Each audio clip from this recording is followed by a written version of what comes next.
a lei de cota ela faz com que haja esse resgate da história, porque nós temos 57% da população brasileira preta e parda, nós somos a maioria. Infelizmente, as consequências do que foi a escravidão no nosso país, o racismo estrutural diário, não vai ser resolvido em 10 anos. Então, eu acho muito positivo que a gente, como sociedade, faça um pacto. A gente tem um compromisso de enfrentar o racismo. Enquanto isso for necessário, essa lei ela está aí. E realmente a lei de cota melhorou, inclusive o colorido das universidades brasileiras, mostrando que ela realmente foi importante desde a sua implantação com uma lei que era transitória e agora é permanente, mas ela é permanente porque ela impõe-se e ela fez esse resgate histórico. As cotas são, sobretudo, sociais. Se você não for aluno de escola pública, se você não for um aluno de baixa renda, você não se qualifica para elas.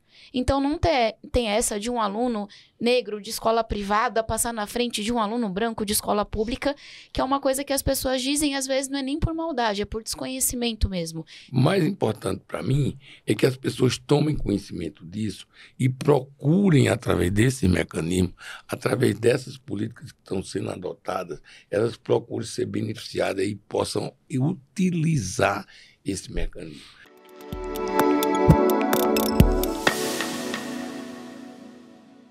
Olá, muito bem-vindos ao nosso podcast do Estadão 2 Pontos. O podcast 2 Pontos, você sabe, toda quarta-feira tem um episódio novo para discutir temas de interesse nacional que têm impacto na sua vida.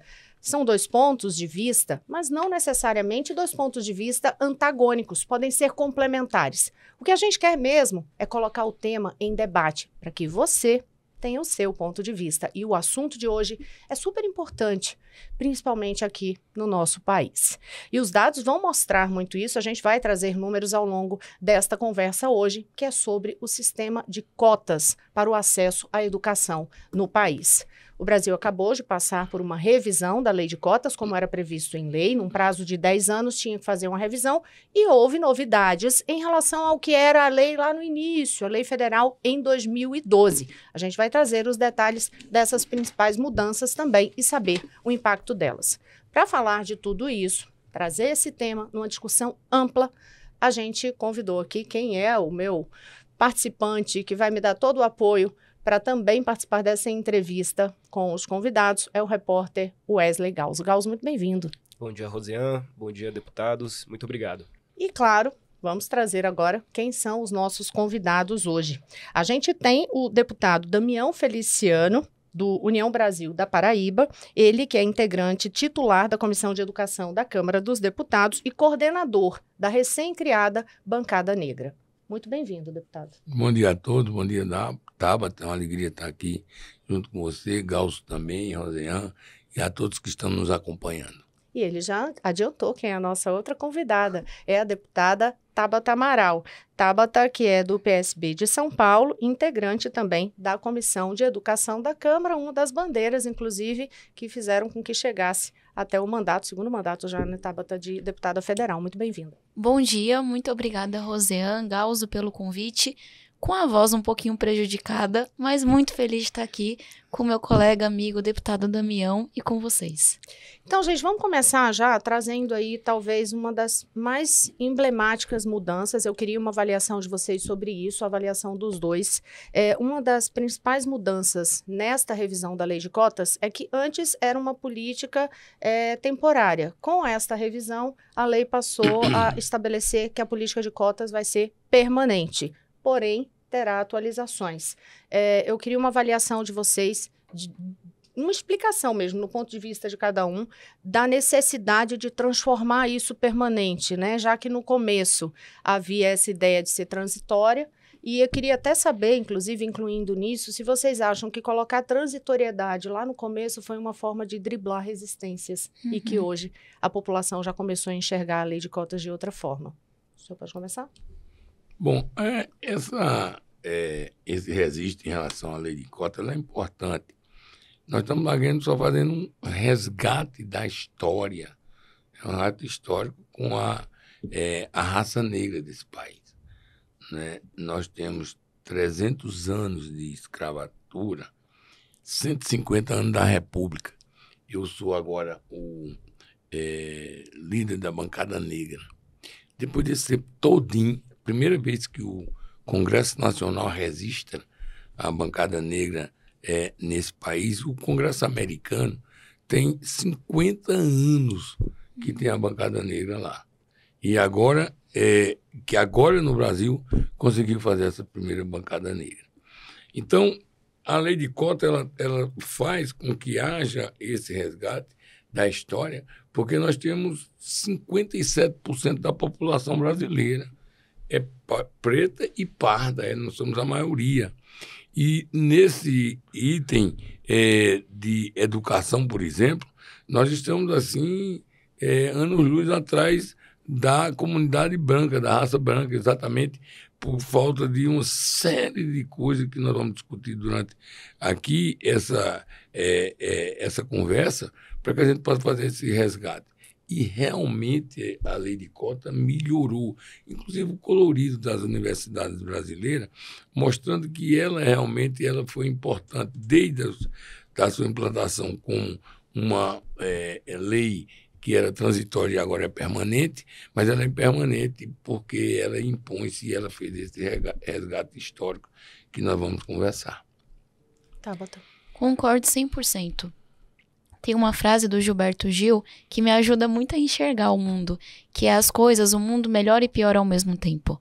E é claro que nós estamos avançando na luta contra o racismo, na luta contra as desigualdades, na luta pela educação, mas infelizmente, mesmo as conquistas mais importantes são constantemente ameaçadas.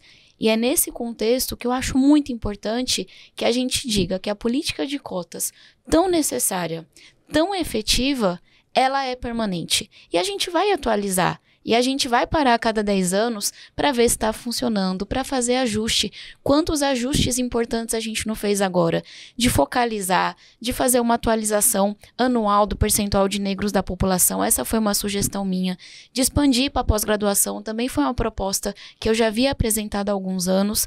E esses ajustes, eles são necessários.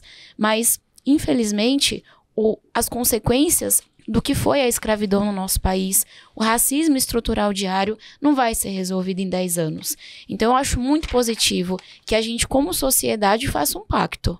A gente tem um compromisso de enfrentar o racismo. Enquanto isso for necessário, essa lei ela está aí. Então, dado que constantemente a gente fica tendo que lutar contra conquistas que a gente achava que já estavam consolidadas na educação, na luta contra as desigualdades, partir do pressuposto que essa é uma política permanente, para mim é um grande avanço. Antes de eu passar para o Gauss, eu vou só insistir na segunda parte da minha pergunta para entender isso. Se realmente, quando transforma da transitoriedade para algo permanente, é porque havia um sentimento de ameaça de que isso não acabasse, ou é porque lá atrás a população ainda não era realmente mais aberta a aceitar esse tipo de lei? Eu vejo que são as duas coisas. Tá. Primeiro, sim, é muito importante. Na minha visão, a gente precisa encarar qualquer lei de cotas como uma política transitória. Eu defendo cotas no parlamento para mulheres, por exemplo, e para mulheres negras.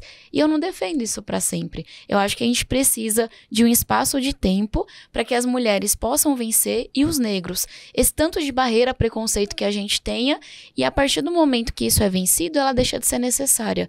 Só que eu acho que 10 anos é muito pouco. E aí entra o segundo quesito. Num contexto em que uma atualização como aconteceu no último governo é vista como oportunidade para você acabar com uma política tão importante, acho que também fica a lição. Sim, políticas de cotas são transitórias, mas não dá para achar que 10 anos são suficientes. E se vão utilizar esse prazo para tentar impor um retrocesso, então é melhor que a gente diga que é permanente e a gente vai se perguntando ao longo do tempo. O senhor quer complementar algum ponto? As pessoas que estão nos acompanhando nesse instante, é necessário que as pessoas tomem conhecimento das coisas que acontecem nesse país. Né? Porque a gente está aqui num bate-papo interessante, mas as pessoas que estão lá na ponta, poxa vida, isso existe, ó. Existe aqui uma política de cota. Né? E até o tema que tu está colocando aí, Rosinha, ele é meio que subjetivo. não entrando em mérito desse seu questionamento. O mais importante para mim é que as pessoas tomem conhecimento disso e procurem, através desse mecanismo, através dessas políticas que estão sendo adotadas, elas procurem ser beneficiadas e possam utilizar esse mecanismo. Porque aqui os dados são claros, em 2019, não é, quando foram adotadas, foram colocados aqui os números, 55 mil pessoas, estudantes universitários, participaram aqui dessas políticas de cota entre negros, pardos, indígenas, não é, deficientes. Mas, se não fosse essa política de cota, só tinha entrado 19 mil. Então, o que eu quero chamar a atenção é que as pessoas que estão nos acompanhando aqui possam sentir, ó, lá, está lá a deputada Tabata, Damião discutindo esse processo, existe isso, e vocês que estão nos escutando vão atrás, ela existe e ela tem resultado. É esse ponto principal que eu queria colocar, ao invés de a gente ficar discutindo mais a subjetividade. Gauso. A gente abordou nessa primeira pergunta, por cima, o aspecto racial da política de cotas, mas eu queria também destacar o recorte social. Na atualização feita há pouco pelo Congresso, foi definido uma redução dos salários mínimos exigidos para que uma pessoa ingresse como cotista por baixa renda e estudante de escola pública. Foi reduzido de um salário mínimo e meio para um salário mínimo. Eu tenho uma dúvida, eu queria ouvir a opinião dos senhores, se essa redução não pode criar um empecilho para que estudantes pobres, também em situação de vulnerabilidade, acabem sendo cortados da universidade, acabem não sendo privilegiados, alcançados pela política de cotas, por conta de meio salário mínimo, R$600, R$700. Essa política, esse recorte que foi adotado, qual foi a ideia ali e quais são os impactos que ele pode ter na ponta? Se a senhora puder começar, deputado. Gauso, eu queria começar respondendo a um entendimento muito equivocado que algumas pessoas têm, que eu acho que é o principal ponto de resistência, e faço o link com a sua pergunta. Muita gente ainda vira para mim e fala, mas é injusto um negro rico entrar pela lei de cotas. E a gente sempre tem que agarrar cada oportunidade para explicar que isso não existe e que isso nunca aconteceu. As cotas são, sobretudo, sociais. Se você não for aluno de escola pública, se você não for um aluno de baixa renda, você não se qualifica para elas. Então, não tem essa de um aluno negro de escola privada passar na frente de um aluno branco de escola pública, que é uma coisa que as pessoas dizem, às vezes, não é nem por maldade, é por desconhecimento mesmo. Então, dizer que é uma política social, voltada para a população mais pobre. E dentro dela, você tem um recorte racial. Então, você olha para o quantitativo de pessoas negras naquele contexto, naquela cidade, naquele estado, mas num local em que 50% da população é negra, você vai ter as vagas reservadas para alunos de escolas públicas e pobres, e metade dessas vagas para alunos de escolas públicas, pobres e negros. Sei que não é a tua pergunta, mas eu acho que a gente precisa sempre fazer esse ponto. E aí, lhe respondendo, eu acho que é importante esse caminho da focalização, de você focar de fato em quem tem uma renda menor. É claro que a gente sabe que num país em que a renda média é baixa como o nosso, um país pobre como o nosso, você não pode dizer que é rico quem tem uma renda familiar per capita de um salário e meio. Mas se a gente de fato quer alcançar aquele aluno que nem sonha com faculdade, eu acho que é importante que a gente tenha a coragem de dizer, essa política pública, ela é para pegar o aluno mais pobre, o aluno que vai ser o primeiro de sua família a fazer faculdade, e dizer que o lugar dele é no ensino superior, é no ensino técnico. Porque, infelizmente, no Brasil tão desigual como o nosso, esse meio salário mínimo per capita pode fazer a diferença toda, se você está sonhando ou não. É isso que sempre me angustia quando eu entro numa escola pública. Eu faço isso para dar palestra, para conversar há pelo menos 15 anos. E eu sempre pergunto, qual que é o sonho de vocês? Hoje, de cada 10 alunos, um está levantando a mão para me dizer que tem um sonho, para dizer que quer fazer faculdade, quer fazer um técnico. Então, eu tenho a percepção que você focalizar e dizer é para o aluno mais vulnerável, na linha do que o deputado Damião trouxe, é importante. Porque para virar e para falar, é para você. Essa vaga é tua e ninguém tira. A faculdade é para você também.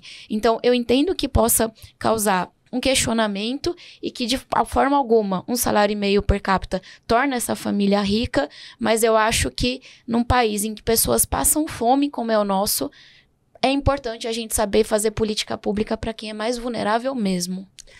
Até fazendo uma observação, a Tabata, que é presidente da bancada da educação na Câmara, então está especificamente mergulhada. Quando ela fala, estou sempre fazendo palestras, sabe, porque vai representando, inclusive, todo esse grupo, né? Deputado, eu queria saber se o senhor concorda em relação a essa visão sobre a redução da faixa de acesso, né? Essa redução da faixa de renda, ou qual o impacto, já que o senhor gosta, inclusive, ressalta sempre essa importância de ver para frente, qual o impacto que o senhor acha que na vida prática, real, essa redução vai ter para essa comunidade negra? As coisas nesse país é interessante, as coisas são tão diferentes. Qual a diferença de um salário para um salário mínimo e meio? É quase nada. Né? Então, essa divisão que foi feita, a gente está sentindo que ela não foi feita de bom grado, ela não foi feita com boa vontade. Eu não vejo diferença. A camada pobre, né, essas pessoas que são menos favorecidas, né, da bancada renda, elas precisam ter acesso a isso. Eu dou, por exemplo, o meu exemplo, né, a minha mãe sempre se determinou que minha mãe tinha o curso primário incompleto. E minha mãe disse, vocês vão estudar. Eu quero que vocês estudem. E botou a gente para estudar. E eu ficava aqui, às vezes, pensando, deu 17, 18 anos, e eu dizia, eu precisava de um emprego, que a grande população da comunidade brasileira, dessas grandes cidades, principalmente que moram na periferia, precisam de trabalhar. Então, aí eles deixam até o estudo para isso. Mas como minha mãe tinha outro horizonte, e ela conseguiu naquela época, eu tenho 44 anos de formado, terminei meu curso de medicina, minha mãe formou 3 filhos médicos, mas numa visão de um foco virado para a educação. Então, o recorte de um salário meio e mínimo, eu acho que não foi correto. Eu senti, inclusive, na época da discussão, Tabata e Galzo, que não era uma coisa feita de muita boa fé. Porque quem tem dificuldade com a diferença de R$100. Esse povo por R$100 faz uma falta tremenda. Então, é necessário que a gente amplie esse processo, porque tem muita coisa ainda nesse esforço para que a gente possa melhorar na questão dessa política de cota. Você que está aqui nos escutando, é preciso que tenha essa sensibilidade para poder você saber o seguinte: as mães, por exemplo, escolarizadas, ela tem uma tendência maior de colocar as crianças para estudar. As menos escolarizadas, ela não liga muito. Poxa, esse estudo vai valer de quê? Eu tenho o quê? Então, por exemplo, eu tenho uma pessoa que ocupa um cargo de destaque na Câmara dos Deputados, de área intelectual, que ele estava me contando.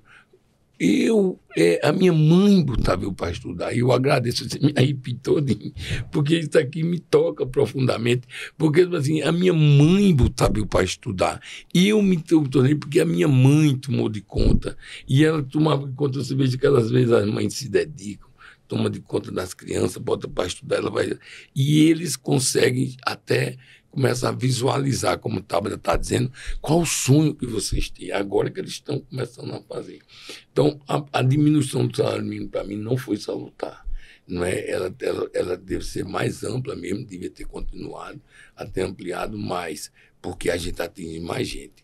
A da vulnerabilidade, a gente tem que fazer outras ações, que ainda vou falar daqui a pouco, para que a gente possa ampliar essa discussão. Eu posso discordar? Claro. Com muito respeito, eu acompanhei muito de perto o trabalho que a deputada Dandara fez na relatoria. Ela é coordenadora da nossa bancada da educação, justamente na questão de relações étnico-raciais E eu vi o quanto ela sentou para ouvir todo mundo, para negociar esse relatório, para fazer os estudos. Então, foi corajoso o que ela fez, de reduzir o limite de um salário mínimo e meio para um salário da renda familiar per capita. Mas, de forma alguma, veio de um lugar de má intenção. Pelo contrário, quando a gente fala de um país, e essa é uma coisa que eu volto e meia bato nessa tecla e muita gente não entende. Quando a gente tem um país tão pobre como o nosso, a gente tem que entender que esses recortes, eles mudam absurdamente. Eu até pedi aqui para minha equipe mandar, já falo quantas famílias têm até um salário mínimo per capita e quantas têm até um salário mínimo e meio. Porque, de novo, se fosse um país rico, a gente está falando de pouquinha gente. Amplia meio salário, vai incluir só mais um pouco, vai dar oportunidade. Como é um país pobre, de renda baixa, se a gente sai de 1 para 1,5, a gente está falando de todo um quantitativo que entra. E aí o número de vagas na universidade, no curso técnico, não vai mudar da noite para o dia. Então, queria eu que fosse, se você aumenta a renda mínima per capita, você está aumentando o número de pessoas que vai para a pós-graduação. Não é isso que acontece. O número de vagas na graduação, na pós-graduação, é o mesmo. A gente está dizendo quantas pessoas vão poder competir dentro de cotas por aquele número de 10 vagas. Eu acho que é mais correto você focar nas 100 pessoas mais pobres do que nas 200 mais pobres. Você virar de fato para as pessoas mais vulneráveis que não estão indo, porque essa é a correção que a lei de cotas tem, na minha opinião, se propôs a fazer. A gente conseguiu sair de cada 10 alunos universitários, 2 eram negros. A gente foi para 5. Com a lei de cotas no passado. Só que quando você olha para a renda, a gente continua pegando a parcela, é horrível falar mais rica, mas a parcela menos vulnerável de quem está na escola pública e de quem é negro. Então foi um movimento de dizer, eu vou ser ousado, vou ser corajoso e eu vou focalizar de fato no mais vulnerável. É ele que eu quero atrair. Porque quando essa menina, esse menino vai para o ensino superior, muda a família, muda a comunidade toda. E aí, só trazendo um comentário, meus pais não puderam estudar. Eu sou filha de 2 trabalhadores, minha mãe diarista, meu pai cobrador de ônibus, que foram para São Paulo para estudar, para trabalhar e não conseguiram. E apesar de não terem escolaridade, meu pai não tinha nem o ensino fundamental completo. Foram meus maiores incentivadores. De fato, eles não conseguiam acompanhar o que eu estava aprendendo na escola. Se estava certo, se estava errado. Mas mesmo sem estudo, e talvez por isso, tudo que eles queriam era formar os 2 filhos na faculdade. E eles formaram. E eu vejo que, muitas vezes, as pessoas mais humildes, como era da minha família, não têm um conhecimento para ir atrás de um curso, de uma bolsa, etc. Mas eles têm, dentro deles, o valor da educação. De saber a falta que a educação faz numa família mais pobre. Perfeito. Gauso. Mas só para... Esse debate aqui, só para encerrar, senão a gente vai ficar... Só para dizer, Dapta, que a Câmara dos Deputados aprovou o salário mínimo e meio. Quem fez a modificação foi o Senado Federal. Aliás, se diga de passagem, o Senado Federal, ele modificou o eixo principal do processo que eu acompanhei. E a Dandara fez um esforço enorme dentro do Senado para poder conseguir manter. Então, não foi a Câmara dos Deputados. Quem está fazendo a modificação e que fez esse recorte foi o Senado Federal. Mas ela foi a grande negociadora desse projeto. Porque não o tinha tempo outra todo alternativa. cuidando de mão. Porque e não ela tinha outra conseguiu com que alternativa. um Congresso tão conservador como o nosso ampliasse a lei de cotas. Então, eu entendo as concessões que ela fez, eu acho que esse foi um movimento positivo, volto a dizer, mas eu tenho entendimento de que ela foi muito cuidadosa, uma excelente articuladora, e por conta dela, a gente conseguiu aprovar essa Sem lei num dúvida. Congresso tão conservador. Eu acho que os números, inclusive, da mesma forma que a gente tem os números dos 10 anos da lei de cotas, eu vou até trazer esses números aqui, os números daqui para frente é que vão mostrar o que é que vai acontecer com essa mudança da faixa salarial, porque fazendo a observação do início que o Gauso ressalta, vai atingir realmente o corte, fica ali num limite, que é aquela pessoa que às vezes, assim, até... Vamos imaginar o dia a dia, né? Independentemente, por exemplo, de ser uma pessoa que tem lei de cotas. Mas se a gente pensa, uma pessoa que consegue a vaga numa escola pública, outra que paga, se esforça para pagar uma escolinha particular no bairro, e às vezes a qualidade daquela escola do bairro também sem fiscalização, sem acompanhamento, tá até aquém das que já têm os menores índices no nível público. Então, a gente acho que realmente é uma discussão ampla, os pontos de vista dos dois aqui estão muito bem colocados e que eu, sinceramente, eu acredito que somente os números vão mostrar qual vai ser o impacto. Porque impacto não tem como ter dúvida, vai ter. E significativo, né? Em 2019, 45 mil estudantes de baixa renda entraram na universidade, né? Através da lei de cota. Se não fosse a lei de cota, só tinha entrado 19 mil. Você vê essa diferença em relação à baixa renda, não é na questão étnico-racial. Deputados, como a deputada Dandara foi muito citada na resposta anterior, ela que foi a relatora do projeto, ela incluiu no projeto de revisão uma tentativa de instituir as bancas de heteroidentificação. Traduzindo aqui para os nossos ouvintes, seriam bancas, comissões que iriam avaliar a autodeclaração racial dos candidatos. Porém, esse projeto não prosperou, não foi para frente.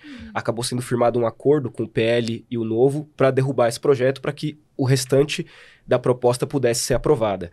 Eu queria ouvir dos senhores se esse recuo ele não compromete a política ou era de fato necessário instituir essas bancas, porque o objetivo, o argumento dado é de que elas são necessárias para evitar as fraudes. Pessoas que se autodeclaram negras, indígenas e, na verdade, não são. Então, queria ouvir a opinião dos senhores. Pode começar. Posso começar? Pode. Isso fala do Congresso Conservador que a gente tem. Eu acompanhei esse processo muito de perto. A gente, de fato, tem fraudes muito graves no Brasil. De gente que não é preta, que não é parda e que tenta entrar porque vê aí uma vantagem que, do meu ponto de vista, é desleal, é criminosa, e gente branca tentando passar como gente negra pela lei de cotas social e racial. O que a deputada Dandara tentou colocar no projeto é a institucionalização de uma boa prática, que é você poder ter um coletivo avaliando. Esse aluno é negro ou não é? É claro que é um debate difícil, especialmente quando você fala de pessoas pardas. Agora, gente, se existe fraude, algo tem que ser feito. E aí o que me entristeceu foi que houve uma parcela do Congresso que não entendeu o que isso queria dizer e que, pela palavra hétero, eu sei que isso é muito absurdo, associou ao debate LGBT, que não tem nada a ver uma coisa com a outra, e acabou colocando um veto a esse debate. E eu só ressalto isso, por mais absurdo que seja. Esse Brasil está muito dividido. O Congresso não é só muito conservador, mas é muito polarizado. Então, de novo, como presidente da bancada da educação, foi a duras penas que nós aprovamos o que nós aprovamos esse ano. E esse ponto específico, que do meu ponto de vista foi uma lástima ter saído, mostra a habilidade necessária para você fazer uma discussão séria no momento em que as redes sociais imperam e o debate é extremamente raso e polarizado. Deputado. Eu não quero muito entrar na questão desse debate, porque sacanagem, corrupção existe aqui, existe em todos os lugares desse planeta. E a gente vai atrás de uma coisa pequena, né, para ficar nesse debate. E se tivesse tido essa avaliação, era importante, sem dúvida nenhuma, porque você teria aqui até como avaliar melhor, porque diminuía a questão de corrupção sempre é bom. O que eu quero chamar sempre a atenção é de provocar para que as pessoas possam ver isso e correr atrás. É essa minha opinião mais formada, que está aqui mostrando, né, até na questão dos deficientes, por exemplo, não é, 6.800 pessoas, não é, que estão aqui nessa lei de reserva de cota, entraram nas universidades. Se não fosse a lei de cota, só tinha entrado 1% desse total. Rosé, eu só queria complementar a pergunta. Se com o que foi instituído a ser aprovado pelo Congresso, de que seriam as revisões, as atualizações, na verdade, serão feitas em 10 anos, esse debate sobre a heteroidentificação só poderá ser retomado daqui a 10 anos, ou o Congresso pode tomar para si essa discussão e antecipar esse ponto para coibir as fraudes? Não, de forma alguma. A gente, quando tem atualização, a gente tenta forçar o Congresso a se debruçar sobre isso a cada 10 anos e ver o impacto das alterações que foram feitas. Mas a qualquer momento, qualquer ponto, pode ser apresentado um projeto de lei, quando é o caso, um projeto de emenda à Constituição para alterar. Eu fico realmente numa dúvida, porque, por exemplo, nessa discussão toda sobre a autoidentificação, isso é um dos pontos que mais geram polêmica hoje em dia, né? Superado já se tem que ter cota ou não ter cota, porque antigamente a discussão era se tinha que ter, que não tinha que ter, ainda bem, esse debate já foi superado, pelo menos acredito que sim, né? Pelo que a gente está vendo, inclusive, dessa revisão aí. Agora, o que se discute sobre a autoidentificação. Nessa autoidentificação, a população fala muito, mas como assim? A pessoa vai lá e se autoidentifica. Então, se eu quiser chegar lá e dizer, eu sou indígena, eu posso dizer. Eu queria que vocês traduzissem ou desmistificassem essa história para a gente. Como é que isso se dá, de fato, esse processo? Porque isso é sempre um questionamento que vem da população. Eu queria começar com o senhor. Não, mas eu não quero fazer essa discussão, sabe? Eu prefiro fazer uma discussão mais propositiva. A gente, às vezes, termina perdendo tempo para que a gente possa discutir aqui se isso aqui é assado, esse caminho é esse. Eu precisava levantar, em cima dessas políticas de cota que estão sendo colocadas aqui para o Brasil, que o estudante lá de Campina Grande, da minha cidade, na Paraíba, pudesse ir lá, poxa, eu moro aqui na periferia desse grande centro, isso aqui existe essa política, eu vou aqui estudar medicina. A exemplo daqui, outro dia eu estava numa solenidade no Palácio do Planalto, a menina disse assim, eu sou médica hoje por causa dessa política de cota que eu entrei no quilombola.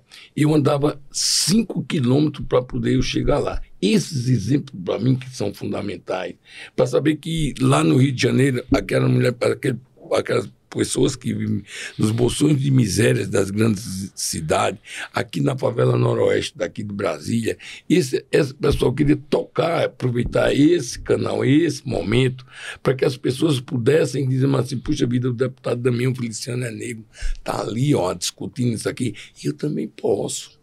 Quando eu vejo aqui, por isso que a minha Tabata, quando eu vejo aqui uma discussão aqui sobre o espaço que é dado para o negro, por exemplo, é bacana o negro ser ministro da igualdade racial.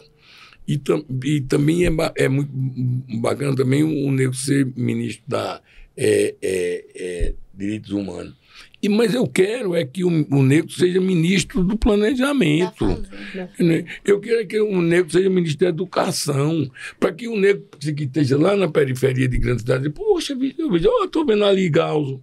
Que bacana, esse menino daqui é de São Paulo, onde é que ele está sentado lá, de lado da deputada dessa famosa e poderosa deputada Tabata Amaral. Entendeu como é que é? Esse daqui você é o exemplo, Tabata, exatamente como um juventude que cresceu. É isso que as pessoas precisam ver, para eles poderem inspirar, ou como você está dizendo assim, eu sonhar que eu preciso ser isso. Eu sou médico porque minha mãe me botou. E eu sei da importância de poder estar aqui nessa mesa daqui para discutir como médico. Eu sei o que eu passei, o que eu ralei.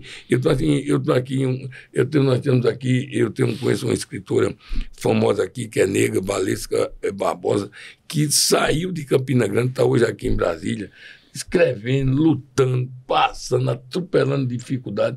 Mas assim, puxa vida, aí eu consegui emergir. Eu botei a cabeça do lado de fora. Você pode. Esse espelhamento é fundamental, né? Você acreditar que pode sonhar com aquilo. Isso. Porque, inclusive, às vezes a pessoa não acha nem que pode sonhar. Em determinados momentos. Uma vez eu fui fazer uma entrevista com um CEO negro de uma multinacional e ele me disse isso. Ele falou, ele vinha de uma família de classe de renda mais privilegiada. Ele falou, eu tive a chance de ver pessoas, né, na própria família, filho de médicos, engenheiro, enfim. Mas ele dizia assim, quando a gente olhava a população negra, eles sequer acham que poderiam sonhar em chegar num cargo grande. Eu entendo esse ponto de vista, mas eu ainda quero retomar de toda forma esse questionamento. Vou passar para a Tabata, então, essa questão da autoidentificação, porque, assim, a discussão dessas teorias, de toda forma, no meu ponto de vista, ajudam a quebrar preconceitos, né? E ajudam também, eu acho importante isso, a derrubar fake news. Porque o que vem de meme sobre a história da Exato. autoidentificação, isso é muito grave. Eu já recebi, a gente olha na internet toda vez, no período da discussão da lei de cotas, a história da autoidentificação, isso gerava uma série de discussões na internet, geralmente em tom muito agressivo, e eu acho que é importante a gente explicar ou desmistificar o que é essa autoidentificação ou não, para tentar superar essa barreira do preconceito. Fraude existe e tem que ser combatida, mas além dos casos de fraude, existe a barreira do preconceito também. Com certeza. E eu trouxe aqui que uma resistência que eu ouço muito das pessoas é porque tem gente que acha que a renda racial não depende, a cota racial não depende da renda da pessoa, e por isso que eu acho que esse debate é tão importante, e a outra fake news é justamente essa. Os memes da pessoa loira, do olho verde, que tá passando como negro na lei. E a gente sabe que é uma minoria. A fraude é a exceção da exceção da exceção. Mas eu acho que seria importante a gente ter coragem de enfrentar esse debate. E aí, eu vou trazer uma coisa, que eu não tenho lugar de fala, eu sou uma pessoa branca, que não tem ideia do que é sofrer racismo na pele, mas é justamente meu papel estudar por isso. E tem uma provocação que uma vez eu ouvi você tá na dúvida se você é branco ou se você é pardo? Se pergunte, eu já sofri algum preconceito pela minha aparência? Algum segurança já me seguiu numa loja? Alguém já achou que eu tava num cargo que não era o que eu tava? Alguém já me pediu alguma coisa que não era pra ter sido pedida pra mim?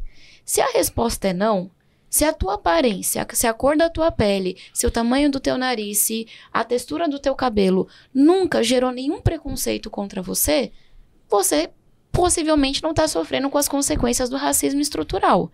Agora, se alguma característica física sua, alguma característica cultural, religiosa, como a gente sabe que esse é um Brasil muito preconceituoso contra religiões de matriz africana, se isso aconteceu contigo, aí a gente sabe que você está sendo impactado no dia a dia por um preconceito que tem a ver com a cor da tua pele, tem a ver com a textura do seu cabelo. E eu sei que eu tô simplificando e talvez até me critiquem por isso, mas eu acho que a gente, e aí falando como pessoa branca, a gente tem a obrigação de sentar, estudar, ouvir, aprender com as pessoas, e acho que esse é um debate muito complexo no Brasil, mas que também é usado para encobertar muitas coisas, que é o tal do debate do colorismo. E eu acho que uma forma da gente enfrentar era ter tido coragem de criar esse comitê para você avaliar a autodeclaração das pessoas.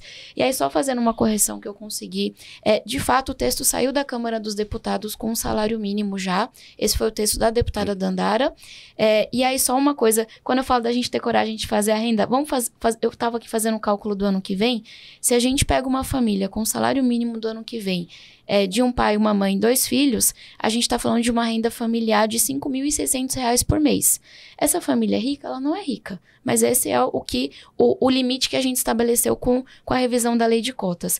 Se a gente fala de uma família de 4 membros, como eu trouxe aqui, e que de um salário mínimo e meio, a gente está falando de 8.400 de renda mensal. E eu acho que esses R$3.000, eles fazem diferença. De novo, não é porque eu acho que a família de 4 membros que recebe 8.400 por mês é uma família rica.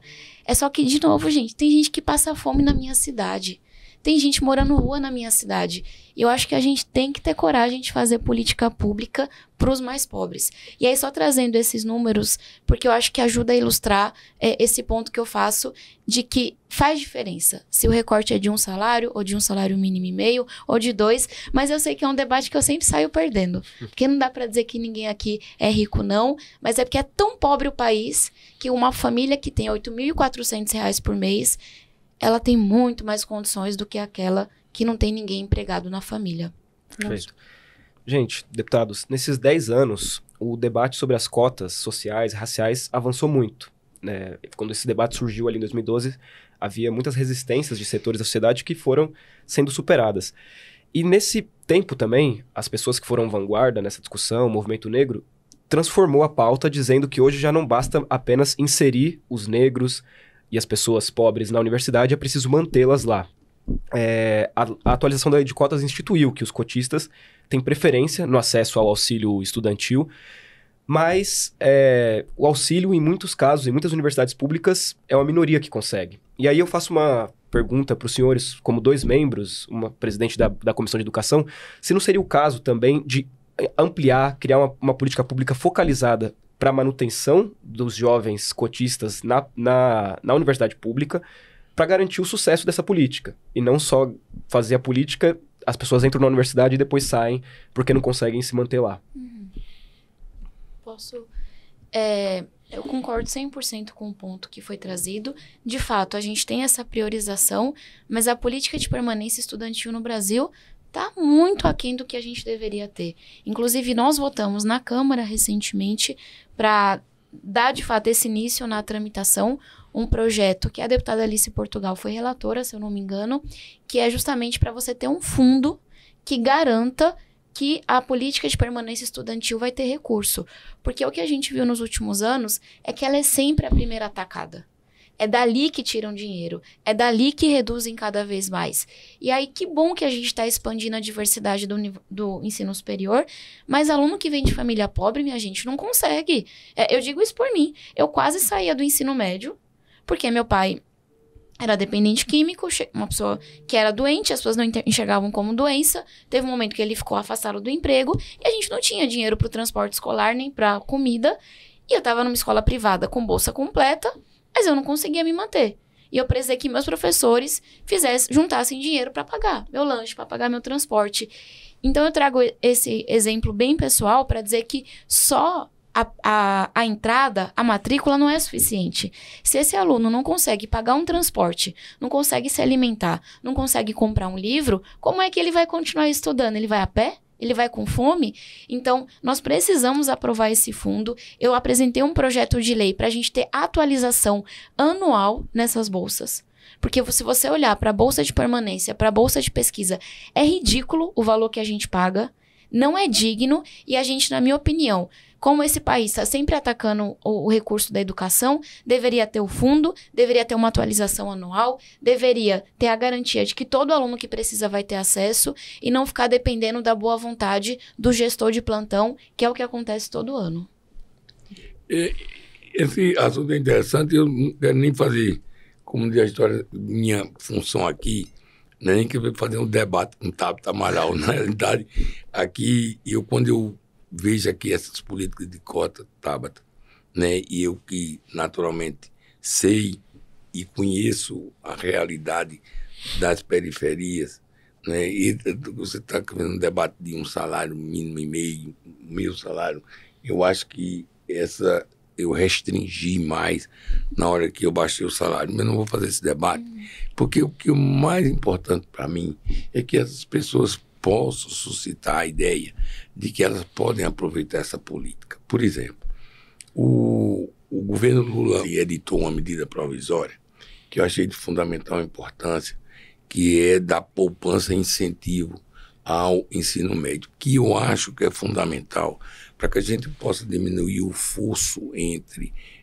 a raça negra e a raça branca dentro da instituição de ensino, seria exatamente na passagem do ensino médio. Está aprovado através de números que no ensino fundamental a raça negra ela chega em torno de 76,8%, enquanto que a raça negra e a branca fica beira por aí a esse patamar. Na hora que você passa para o ensino médio, esse fosso se abre. É exatamente nesse modelo que a gente tem que trabalhar, que é para poder depois eu atingir aquela outra face, que é a face das universidades. Então, eu não tenho, por isso que eu estou aqui, quando você fala aqui numa discussão que eu chamo, inclusive, de subjetiva, para que a gente possa aqui estar discutindo, não é, como é que foi que aconteceu, se isso daqui era uma política, não é, temporária, provisória, ou uma temporária permanente. E eu não entro nesse método de discussão, porque, para mim, o que é mais importante é eu tocar a sensibilidade das pessoas que estão aqui nos ouvindo nesse instante, para saber que Dona Maria, que está ali na periferia, Dona Luta, que tem um filho dela, que sabe que amanhã pode ser um aviãozinho do tráfico, ele falou, o doutor Danilo está ali, e ele pode ser amanhã um médico, ele pode ser até um deputado. E esse questionamento que eu faço, que eu quero chamar a atenção, para que eu não entrar nesses pormenores, que eu não vou me perder na mensagem que eu preciso transmitir para as pessoas que mais precisam. Da mesma forma que Tabata teve as dificuldades, eu também tive, porque quando eu fui fazer medicina no Instituto do Coração do Hospital das Clínicas, tinha 150 médicos lá, só tinha 2 negros, eu e meu irmão, eu sou gêmeo. Então, esse mundo que eu vivo e que eu vivi, porque quando você diz, mas você... o preconceito estrutural, o racismo estrutural não existe. Eu não posso dizer que existe ou não existe, não. Eu convivi com ele. Quando eu entrava numa loja, eu entrava num canto, não era o racismo que eu aprendi a conviver, que eu olhava para ele. Ele que olhava para mim. A gente sentiu isso no fundamento. É por isso que, às vezes, quando se começa a questão, a gente termina se perdendo na essência do que as pessoas mais precisam. E esse exemplo que eu quero dar, com o exemplo da minha vida. Eu tenho 7 mandatos de deputado federal, consegui no suor, que é terrível, porque a gente sabe as dificuldades. Eu sou o primeiro deputado federal negro da história da Paraíba e sou o único que batalha, e eu sei. E aí, determinada comunidade negra não vota em mim. E eu sei.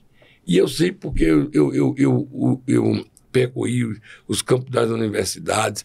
Eu sei o que é que significa estar onde eu estou. Então, é levar o padrão para a gente entrar num restaurante de alto nível, vai rarefazendo essa categoria negra.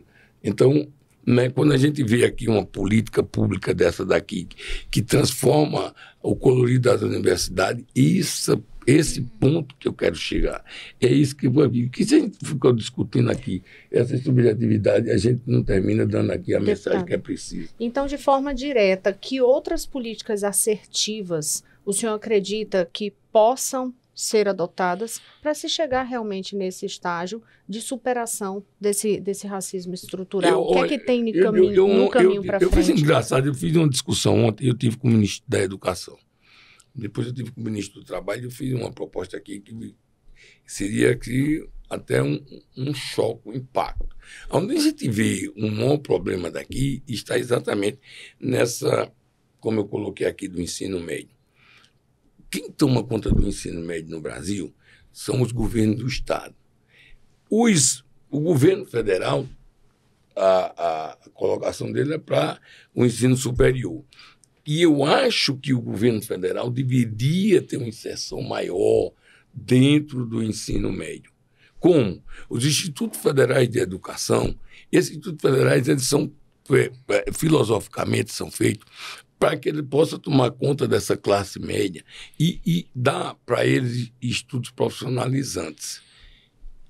Ela termina perdendo um pouquinho a sua filosofia, o seu ponto, quando o Instituto Federal de Educação ele começa a colocar ensino superior. Não é a missão dele. A missão do Instituto Federal de Educação é dar ensino médio profissionalizante, que aí eu já vou levar a categoria dessa comunidade. Principalmente quando eu falo assim da comunidade, é porque os negros estão nesses grandes bolsões de miséria. Essas grandes comunidades estão lá. E é exatamente para dizer, puxa vida, nós vamos mudar a ideia. Você está me perguntando, o que é que pode fazer? Aí eu diria, transfere uma parte do ensino médio para o governo federal, para o governo central. Porque alguns estados conseguem fazer, não é, exercer a sua função de melhorar que os jovens estudem. Mas muitos estados não conseguem. E eu vou ficar com esse fosso o tempo todo, então eu transferiria. Aumentaria os institutos federais de educação e faria uma política nacional para que eles pudessem ter a missão que eles têm em cumprir. Tiraria deles a questão do ensino superior, deixaria com as universidades que são realmente. Falei isso com o ministro do Trabalho. Essa mesma filosofia aqui, exatamente pela liderança que estou na comunidade negra. Então, a minha ideia da discussão, tá, seria uma discussão assim, mais na pele, de sentir exatamente o que essa comunidade pensa. Porque quando chega no segundo, na adolescência, a mãe quer que essa comunidade, esses jovens, vão lá trabalhar. Eles precisam dessas pessoas para poder melhorar o seu sustento. Quando o governo aponta uma poupança de incentivo à conclusão do curso escolar, eu acho espetacular, porque isso muda, com certeza, a filosofia e a ideia futura. São essas proposições que eu acho que devem ativar. Por isso que eu não quero perder tempo, Gauso, com a discussão de avaliação, porque o fulano de tal aqui se tornou preto, ou disse que não é... Isso aqui, para mim, ela me preenche. Me preenche. Eu motivei esse pessoal a poder dar a ele 3 refeições por dia, para ele poder dar com merenda escolar de qualidade, que essas pessoas possam, né, ter aqui, né, uma fiscalização mais forte para que elas possam ter uma visualização. Quando o Brasil foi dividido, quando o Brasil foi colocado aqui, essa divisão de terra, por exemplo, os negros não tiveram acesso. Quem tinha os europeus que chegaram daqui, os italianos, né, os franceses, quem chegavam aqui, os alemães, eles tiveram essa divisão, os negros não tiveram acesso a isso. Então, essa propriedade dessa divisão, a correção da sociedade é que me interessa. Tabata, quer complementar alguma coisa? Acho que só reforçar o quanto que o ensino técnico pode ser transformador nesse país. Para mim, a gente quebra o ciclo da pobreza dando oportunidade para que as pessoas tenham um emprego digno. Não um emprego informal, não um emprego perigoso, não um emprego que não paga bem, mas um emprego digno. Essa é a forma mais efetiva. E o ensino técnico é o caminho mais rápido para você ter acesso ao mercado de trabalho de forma digna e que isso não seja uma escolha entre o técnico e o superior, mas que a gente entenda as duas coisas como complementares. Eu lutei 4 anos pelo Marco Legal do Ensino Técnico, que agora finalmente é lei. Foi sancionado pelo presidente Lula. E uma das coisas que a gente faz no Marco é que o crédito do ensino técnico você possa reaproveitar numa faculdade depois. Porque eu não quero que um seja melhor, mais importante do que o outro. Outra coisa que a gente está lutando agora é por orçamento, porque infelizmente as pessoas no Brasil não veem o valor do ensino técnico. Você pega ali a principal linha de financiamento do ensino técnico, se a gente for olhar para a LOA do ano que vem que está sendo discutida, que diz quanto de dinheiro vai para cada área, não tem 300 milhões de reais para ensino técnico. E a gente está batalhando com o relator para colocar pelo menos 500 milhões de reais a mais. Isso é assim, ridículo. A gente está batalhando com o relator para colocar 70 milhões de reais a mais nos institutos federais de São Paulo. Porque o discurso técnico não entra no discurso, não entra na prioridade orçamentária. E o mais importante, mais da metade dos jovens dizem pra gente que gostariam de fazer um ensino técnico, mas eles não têm acesso. Então, concordo 100% com esse ponto do deputado Damião.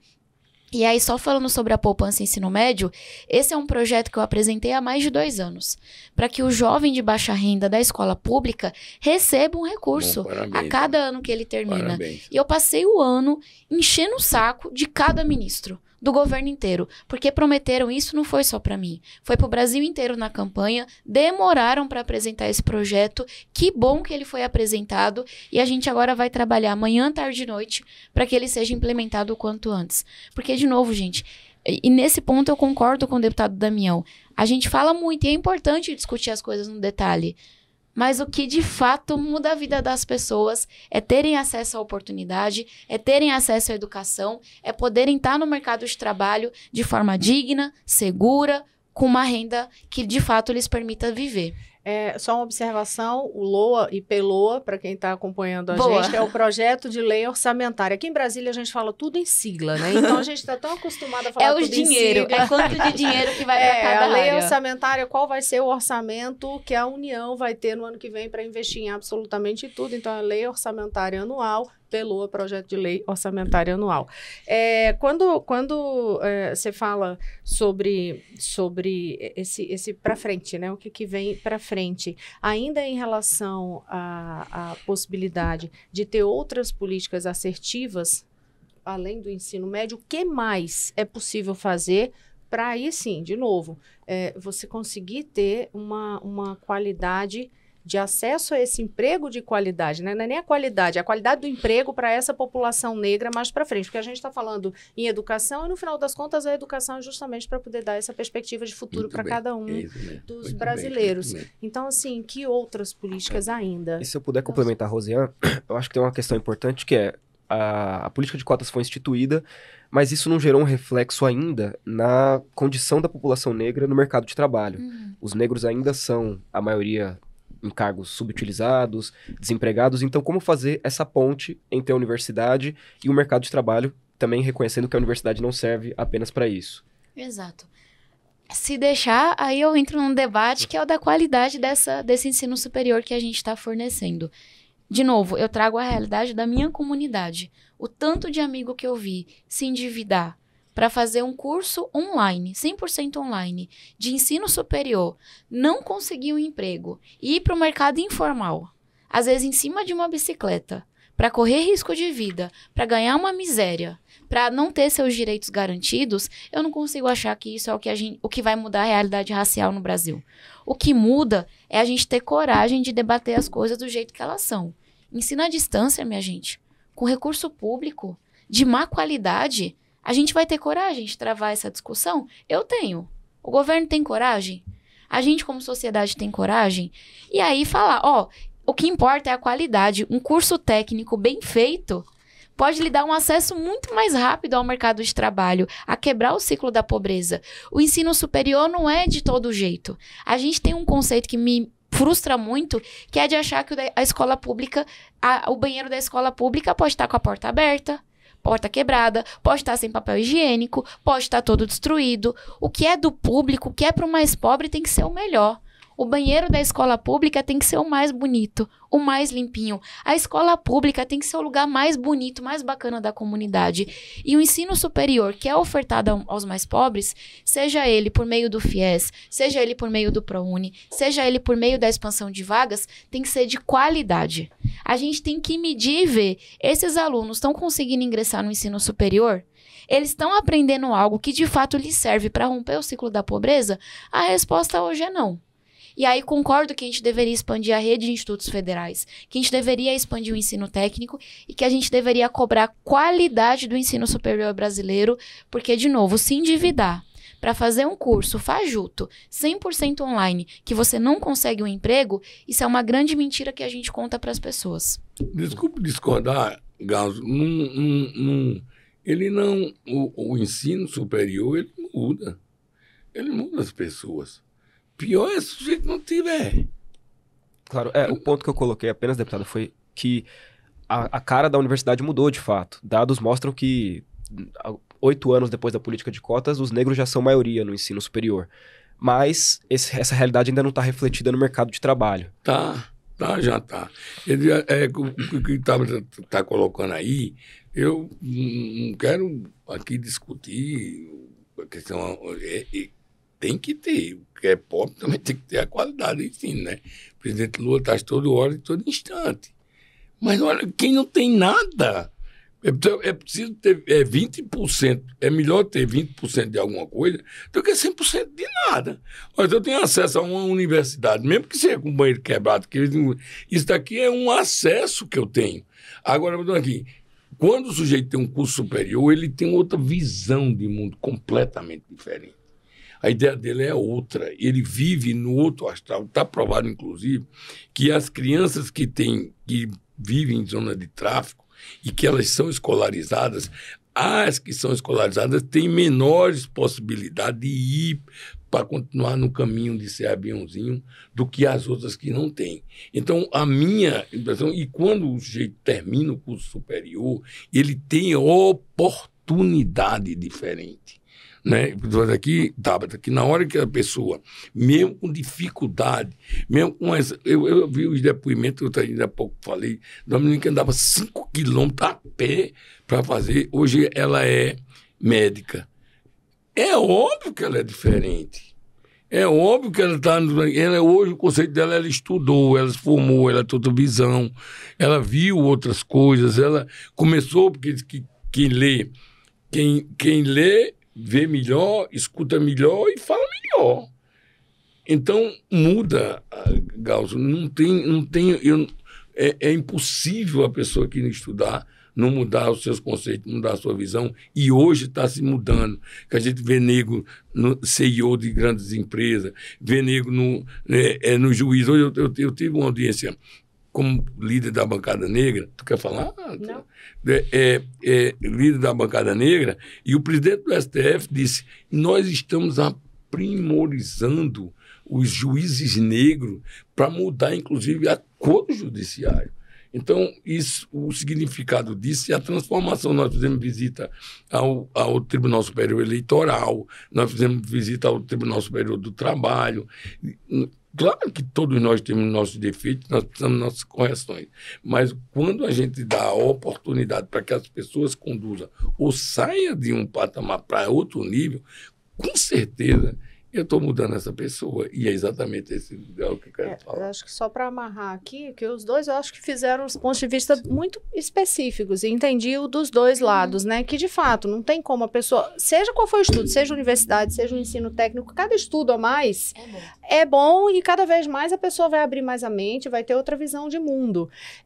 O que eu não tenho os dados aqui especificamente, mas me lembro de ter visto isso muito recentemente, talvez até vocês tenham de cabeça, que é quando o Galso fala assim da não mudança em relação ao mercado de trabalho, não que essas pessoas não melhorem a possibilidade de ter, mas ainda há uma disparidade muito grande. Quando a gente olha os grandes cargos, né, dentro de uma empresa, por exemplo, vamos imaginar uma empresa gigantesca com milhares e milhares e milhares de funcionários, aqueles negros que fizeram universidade conseguiram talvez uma vaga melhor nessas empresas, mas quando a gente olha a cor de quem está no alto comando, ainda é muito pequeno, né, deputado? Assim, tomara cheguemos numa quantidade maior. O que vocês acham?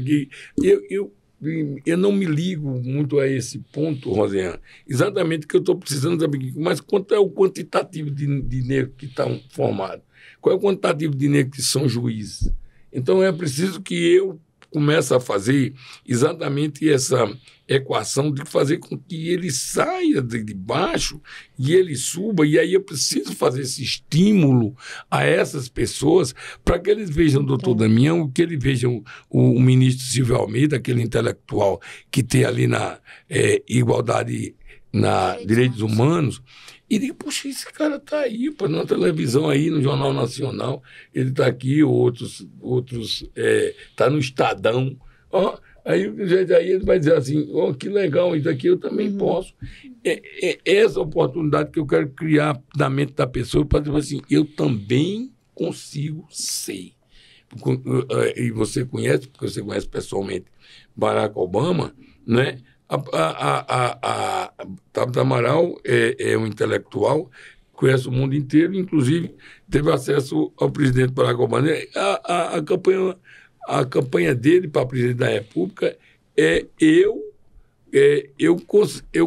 posso, né? Nós Sim, podemos. Né? Nós podemos. Então, esse nós podemos é exatamente isso que eu quero dizer lá, porque ele transformou a sociedade americana. Na hora que ele chegou à presidência da República, os negros fizeram um estudo para dizer assim, puxa vida, nós também podemos. É essa posição que eu quero colocar. Para finalizar, a última pergunta, deputados. Como a gente colocou aqui, a política de cotas, ela, de fato, transformou o debate público brasileiro, tem muitos consensos em relação aos sucessos, mas eu queria também uma avaliação do que patinou nesses 10 anos e o que a gente pode melhorar daqui para frente. Os sucessos da transformação da face da universidade pública no país, mais de 50% atualmente são negros, mas o que ainda falta melhorar? Quais são os pontos que a gente precisa focalizar e centralizar para que daqui a 10 anos a gente tenha um cenário ainda melhor? Eu resumiria em que a gente não pode deixar ninguém para trás. E que é papel do Estado, é papel da nossa bancada da educação, é papel do Congresso como um todo, ir atrás daquele aluno que está na situação em maior vulnerabilidade. Porque esse aluno, a gente está perdendo ele no 8º ano. A gente está perdendo ele no 9º ano. Como o deputado Damião trouxe, ele nem faz ensino médio. Quem dirá sonhar com ensino superior?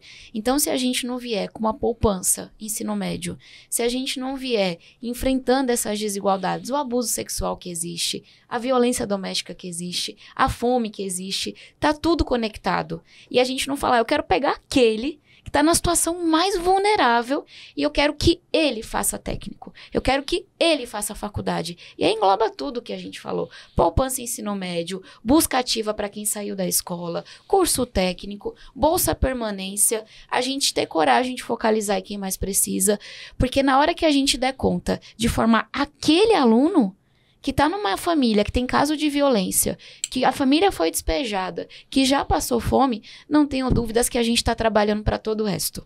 E eu acho que é essa mudança que a gente tem que ter. Se a gente vai atrás do que tá na situação mais assim lascada, a gente está fazendo política pública para quem tem uma condição um pouco melhor, para quem está na classe média, para quem é rico, então nem se fala. Eu acho que essa é uma modalidade que a gente tem que mudar no Brasil, porque a gente avança e vai atrás de uma classe média, de uma classe baixa, mas a gente dorme achando que é normal ter gente que passa fome. A gente dorme achando que é normal ter 5.000 crianças na rua em São Paulo nesse momento.